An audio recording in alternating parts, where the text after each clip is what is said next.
taking some pretty substantial amount of inspiration from the current Toyota Supra and applying it onto the Mark IV, I think it's gonna be one really cool looking car. This is going to be an exciting redesign. When I think about JDM cars, legends of the 90s, I think I have two that stick out a little further than the rest, and that is the Skyline and, of course, the Toyota Supra. If I had to pick one, I think it would be the Supra, and more specifically, the Mark IV Supra. I think that looks like a bodybuilder. It has those big surfaces and big volumes, and it stands out in the lineup of generations, which I'm gonna show you right now, starting with the 1979 Toyota Supra, or this is Celica Supra, so it was like a combination of the two, because I think what they did was they extended the wheelbase of the Celica and then it turned into a new model, so they decided to call it the Supra. Have a look at this design. It looks like almost like a shooting brake design of this thing,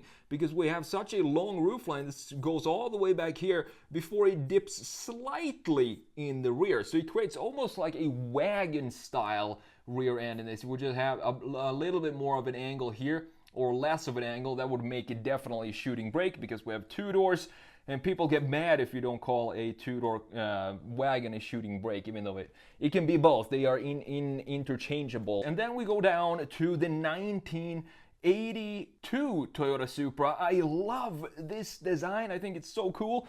The 79 Supra had 116 horsepower, and now we're boosted up to 161, and they all had the inline six all the way through the generations, which I think is really cool as well. But look at the fenders here of this thing. It just got a lot more muscle to this design, and I think the boxy shape, specifically in the rear down here, suits this design better. It kind of reminds me a little bit of the Fox body Mustang, but in a more, I think this looks sportier than this Fox body Mustang.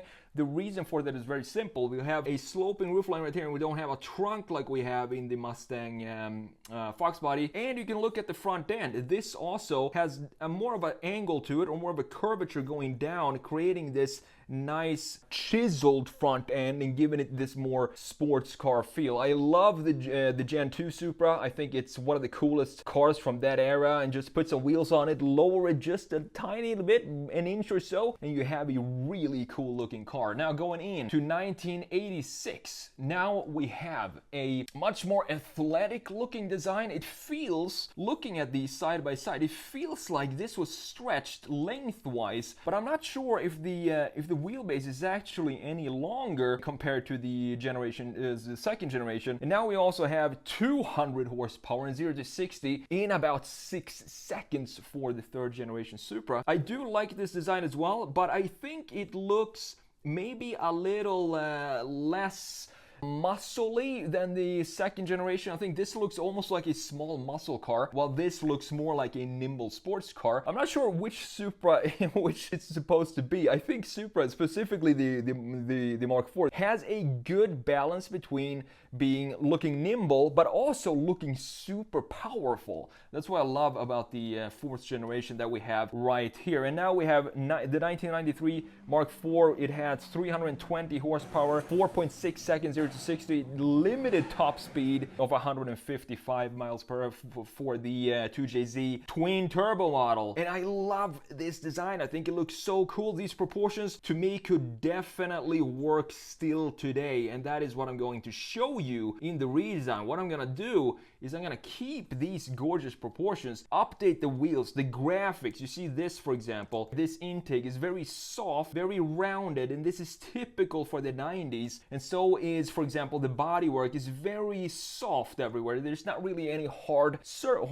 edges or anything like that, hard lines in the car. And I'm gonna change that, but keeping the proportions and taking some pretty substantial amount of inspiration from the current Toyota Supra and applying it onto the Mark IV. I think it's gonna be one really cool looking car. A lot cooler than this, that's for sure. I'm not a huge fan of the latest generation Supra. The reason being is it doesn't feel like they really put an effort into making it. I totally understand why, because as you know, they made this in collaboration with BMW, the Z4, and in order to make this financially viable and make sense financially, they had to make that collaboration. And so underneath, as we all know, this is the BMW Supra. It has a lot of BMW parts, but I think the styling just lacks the muscleness that we've seen in the previous Supras. It's kind of, I don't know what it is. I think it's the wheelbase is a lot shorter than the Mark IV. You can see just how long the wheelbase is here compared to this new Supra. And we had the FT1 concept, the disappointment of the decade in my opinion, putting out the FT1 concept looking like a hypercar. I know the Supra is not supposed to be a hypercar, but it could have made the proportions a little more in line with the FT1, even though they said it's not a preview of the Supra. When you look at them side by side, obviously that's not the case. It was a preview of what the Supra was going to look like. Another thing that I don't like about the Supra is, of course, all the fake vents that we have in this car. I think it's just unnecessary to have all these fake vents that we have here. We have this in the side, we have this here, right here, and we have a couple in the front. It's just too much overstyling going on. It just takes away from the design instead of adding something, even though you're adding more features to it. Doesn't necessarily help the design. But what if we can combine the graphics of this Mark V with the proportions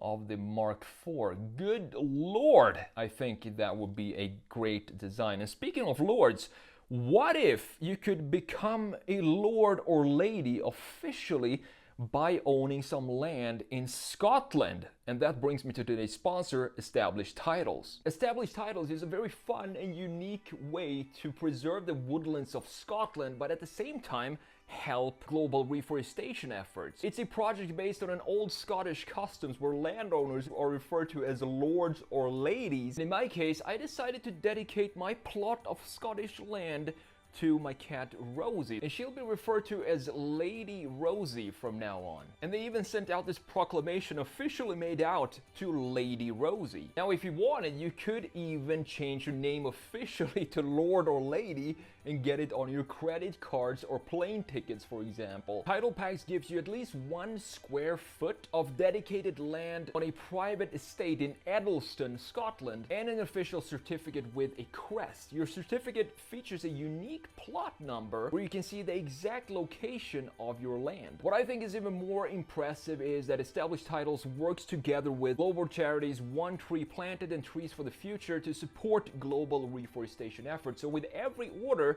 they plant 1 tree. Established Titles also sells couple packs that come with adjoining plots of land. And guess what? The first 200 people to purchase a title pack using my link will be effectively right next to mine. So depending on how many of you decide to become a lady or a lord, we could potentially carve out our own little TheSketchMonkey kingdom in Scotland. I think this makes for a unique last-minute gift or maybe even a Christmas present. And Established Titles is actually running a massive sale right now. Plus, if you use the code MONKEY10, you get 10% off your order. So go to establishedtitles.com/monkey10 to get 10% off your order. You get your own little square foot of Scottish land. You can call yourself a lord or a lady, and you also help support the channel. Thanks to Established Titles for sponsoring this video. Now let's get back to the Supra redesign. Here it is, the beauty. I like it in red as well. I think it looks really cool in red. It suits the Supra. I would probably, I like the stock form of this, but what I'm gonna change here is obviously the wheels. These are also, the thing with the 90s is, this is the melted cheese era defined. It's the 90s era, specifically the early 90s, and it's stretched a little bit longer in the US cars all the way up to 2000s. You have a lot of melted cheese features all around the car. And what I mean by that is there's no defined lines anywhere, not even in the wheels. These wheels look super soft everywhere. There's soft corners and soft surfacing, and that goes in the body as well. This is soft. It looks like this is sitting in the sun for too long and kind of melted into this shape, and so does everything else. So what I want to do is just sharpen this up. So I want to have some sharp shoulder lines or fender lines, muscles going here, because they're already here. But what I want to do is just put some more emphasis on those features. So create maybe some sharp line right here, and maybe I'm gonna redesign this intake to be something that looks a little bit more modern. And also the wheels need to go. I'm probably just gonna take the wheels from the Mark V Supra. I really like those wheels. I think they look really great. I might experiment a little bit with the other wheels there, and also redesign the front end of the Mark V Supra, apply it on here. Another thing we need to do to bring it into today's era is to lower it to the ground. This sits way too high to be a 2023 sports car, so we need to bring it down lower to the ground and have some more body stuff or features that brings the car lower to the ground. But I want to keep the overall feel. I want people to, when they see the redesign, to recognize that this is for sure a Mark IV Supra with some Mark V updates to them. I think it's gonna look, honestly, I think it's gonna look better than the Mark V Supra, because the problem I have with it is, the main problem I have with the Mark V Supra is just the proportions and the wheelbase. I think the wheelbase is too small, it's too short.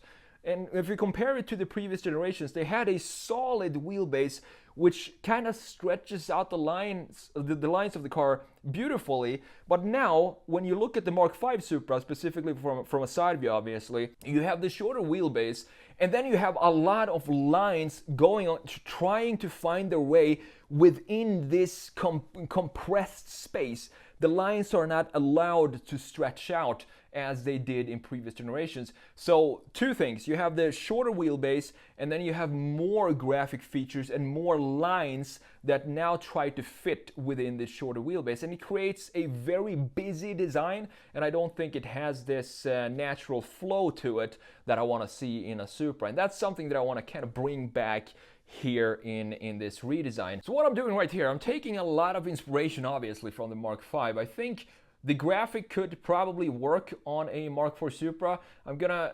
experiment with the front with the headlights and see if I can remold the Mark V headlights into something that could suit a Mark IV outline of the headlights. But what I want to do in the lower part of the front end is these wings that you have on the Mark V. They kind of cut off right before they meet the body in the corner, but I want to have that wing extend into the actual body piece or panel, so we have one square that's not broken anywhere, and also clean it up a little bit in the front end, not have it be so busy like we have on the Mark V Supra. Talking about the hood here, I want to redesign the hood and the shape of the hood, make it look one of my favorite, if not my favorite hood scoop on any car is the 550 Maranello. I think that has a fantastic, beautifully sculpted hole in the hood that looks fantastic, and it's one of these features that you just want to go and touch and feel. And that's kind of the same idea I have for the Supra, to have something similar to that, and that's also going to bring back the Mark IV originality, because it has a hood scoop. But of course I want to modernize it a little bit and have it flow more with the overall design. Talking about the side view here, I think the side view is the most important change in this redesign. I think what we're gonna do is, as I said, I want to keep the proportions, but let's add a couple of sharp lines in here, maybe a sharp shoulder line as well that connects with the rear muscle, and that creates a cup. So you have two sharp lines, one over the front axle, one over the rear axle, maybe a line that connects them in somehow, and then you have this new designed intake in the lower part that creates a sort of a forward movement to it when you have it looking a dip in the line going through the door and into the front axle. Something like this is what I would have loved to see Toyota do. I mean, obviously they're not going to use the Mark IV Supra to create a brand new Supra, but I would love to see something like this, a Mark IV Supra with new modern graphics and a couple of changes to the design to just bring it up to date. I'm also going to change the side mirrors here, and I'm gonna leave the door handle, because looking at the door handle, it looks pretty much identical to what it looks today. We just don't have the little silver keyhole in the Mark V Supra. So I'm just gonna change that and paint over the keyhole and call it a day with the door handles. The wing. So here's the thing with the wing on the Mark IV Supra. One of the best looking wings ever made, in my opinion, and one of the one of the most important single feature on any car is the wing that we have on the Mark IV Supra. So I'm definitely not gonna change any of that. I love the design of this thing. I think it complements the car so well. And a Mark IV Supra without the wing, to me, it just looks like it's clearly missing something. So I'm not gonna redesign the wing, and I'm definitely gonna keep it on here. I'm not gonna remove it either. Now, talking about lowering the car to the ground, let's just add a couple of side skirts on there and maybe a diffuser in the rear that wraps around the corner. And then we have a natural lower front end if we implement this front end inspired by the Mark V. So the front end's gonna kind of solve itself, and then we have to work a little bit on the side and also on the rear. The wheels, I think I'm gonna stick with the Mark V Supra wheels. I like those wheels. I think they look fantastic. One of the best looking wheels on sale from factory today, I think, is the Mark V Supra wheels, specifically these ones that have these silver and black spokes inside of them. So that's my redesign of the Mark IV Supra. I've done a redesign before, but I think this is a lot better than the one I did maybe 1 or 2 years ago. Thanks again to Established Titles for sponsoring this video. Go and check them out and buy your little square foot of land in Scotland. It is such a cool gift. I think it's one of the coolest gifts you can give to anyone, and maybe even a Christmas present, who knows. But go check them out and get 10% off using Monkey10 at checkout. Thanks for watching, and I'll see you in the next video.